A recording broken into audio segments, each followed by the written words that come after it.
وضع میں تم ہو نصارہ تو تمدن میں ہنود، یہ مسلمان ہیں جنہیں دیکھ کر شرمائے یہود۔ جھوٹ بولنے سے پہلے، کسی کو دھوکہ دینے، ڈرانے یا دل آزاری سے پہلے، کسی کو خوف دلانے سے پہلے رسول اللہ صلی اللہ علیہ وآلہ وسلم کے یہ 2-3 فرمانات اپنے ذہن میں ضرور رکھے۔ یہ رسول اللہ صلی اللہ علیہ وسلم کی حدیثیں ضرور ایک بار سن لیں، اور ہو سکے تو اس کو عام کر دیں، لوگوں تک، نوجوانوں تک، مسلمانوں تک پھیلا دیں کہ بدقسمتی سے جو یہود و نصارہ کے تہوار ہیں وہ مسلمان بھی بڑے شوق کے ساتھ اور مشغلے کے طور پر اس کو مناتے ہیں اور اس میں شامل ہو جاتے ہیں۔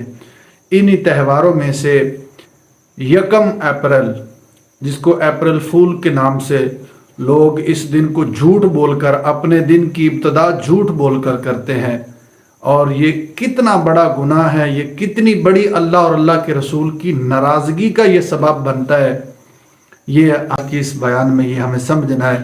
نبی پاک صلی اللہ علیہ وسلم نے فرمایا ہلاکت ہے اس شخص کے لیے ہلاکت ہے کہ جو لوگوں کو ہنسانے کے لیے جھوٹ بولتا ہے۔ اور اسی طرح ایک اور نبی پاک صلی اللہ علیہ وسلم کا فرمان ہے کہ جس نے دھوکہ دیا، یہ اپریل فول اس دن میں کیا ہوتا ہے، جھوٹی بات کرتے ہیں، غلط خبر دے کر، جھوٹ بول کر لوگوں کو دھوکہ دیتے ہیں، پریشان کرتے ہیں۔ حضور نے فرمایا جس نے کسی کو دھوکہ دیا وہ ہم میں سے نہیں ہے، یعنی وہ میری امت میں سے نہیں ہے۔ اور نبی پاک صلی اللہ علیہ وسلم نے فرمایا کسی مسلمان کے لیے جائز نہیں ہے کہ وہ کسی مسلمان کو ڈرائے۔ اب یہ اس دن میں یہی سارا کچھ ہوتا ہے، جھوٹ بولا جاتا ہے، جھوٹی بات کر کے لوگوں کو پریشان کیا جاتا ہے، ڈرایا جاتا ہے، ٹھیک ہے، دھوکہ دیا جاتا ہے۔ اور نبی پاک صلی اللہ علیہ وآلہ وسلم کی یہ حدیث تو ہمیں ضرور یاد رکھنی چاہیے، اپنے دلوں میں رکھنی چاہیے۔ نبی پاک علیہ الصلوۃ والسلام نے فرمایا جس کسی نے جس قوم کی مشابہت اختیار کی وہ اسی میں سے ہے، جس نے جس قوم کی مشابہت اختیار کی وہ انہی میں سے ہے۔ تو یہ کتنا بڑا سخت گناہ ہے، اللہ اور اللہ کے رسول صلی اللہ علیہ وآلہ وسلم کی یہ ناراضگی کا سبب ہے۔ یہ یہود و نصارہ کے کام ہے جھوٹ بولنا۔ اور نبی پاک علیہ الصلوۃ والسلام کی ایک اور حدیث بھی یاد رکھیں کہ رسول اللہ صلی اللہ علیہ وآلہ وسلم نے فرمایا کہ مسلمان جھوٹ نہیں بولتا اور خیانت نہیں کرتا۔ یہ 2 عادات ہیں جو مسلمان میں، مومن میں جمع نہیں ہوتی۔ مومن ان 2 عادات کو نہیں اپنا سکتا، یعنی جو مومن ہے وہ جھوٹ بھی نہیں بول سکتا اور وہ خیانت بھی نہیں کر سکتا۔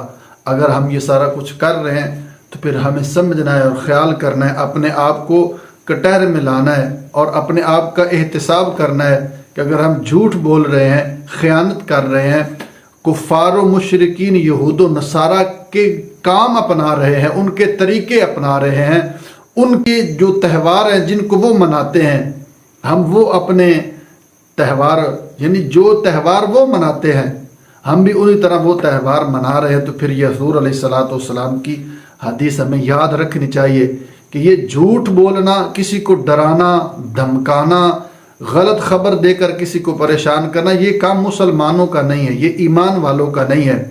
اگر کسی نے یہ کام کیا تو حضور نے فرمایا جس نے جس قوم کی مشابہت اختیار کی وہ انہی میں سے ہے۔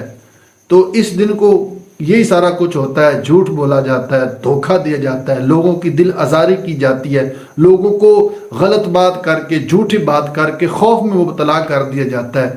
یہ وہ سارے کے سارے کام ہیں جو اللہ کو بھی پسند نہیں ہے اور اللہ کے پیارے محبوب صلی اللہ علیہ وآلہ وسلم کو بھی پسند نہیں ہے۔